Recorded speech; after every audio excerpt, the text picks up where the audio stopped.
Here's why your real estate agent is lying to you.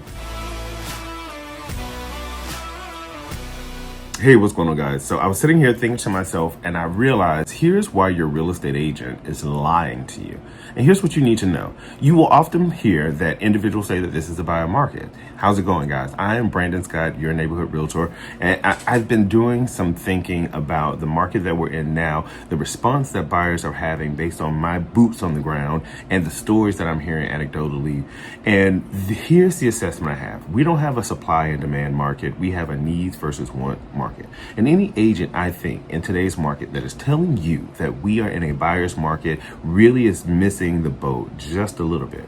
I think what I'm seeing is the reality that we have buyers who want to buy a house, but many of them don't necessarily need to buy a house. They can find themselves squarely into renting. They'd be fine to do that. What they want is a really good deal. We have sellers who need, in many instances, to sell their house, but they're not desperate to sell their house. And without that need of desperation, they're not interested to take any old thing or any old type of product. What they're most interested in is getting a win-win situation or a deal that makes sense. What I'm seeing now is that buyers are going in with the understanding that if this is a buyer's market, then they hold all the cards. You hold all the cards with the exception of the property. And it's important to realize that in the transaction, that when you, or at least I feel that when we are in a want versus needs transaction, it is extremely important that that real estate agent, that professional can temper the room. What does that mean? Not so much that you can belay the expectations or talk someone off a cliff, but essentially that's what it should be. The transaction has to be mutually beneficial for all parties in the transaction. Not, in my opinion, in a pure buyer's market. In that case, buyers will have all the control. In that case, sellers would be willing to take deep price cuts and reductions.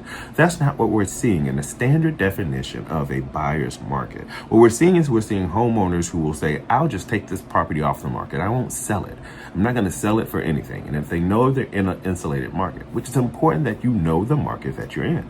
Now, I live in Washington, D.C., and if you know that Washington, D.C. we have our own ecosystem, and we even have political aspects that deeply impact how we operate in this jurisdiction. So beyond that and beyond the scope of that, every territory is going to be different, whether that's Maryland or Virginia or Boston or New York, etc. So it's important to know the market, but the market I find that we're in here in the D.C., Maryland, Virginia area is more of a needs versus wants. Take care and happy house hunting.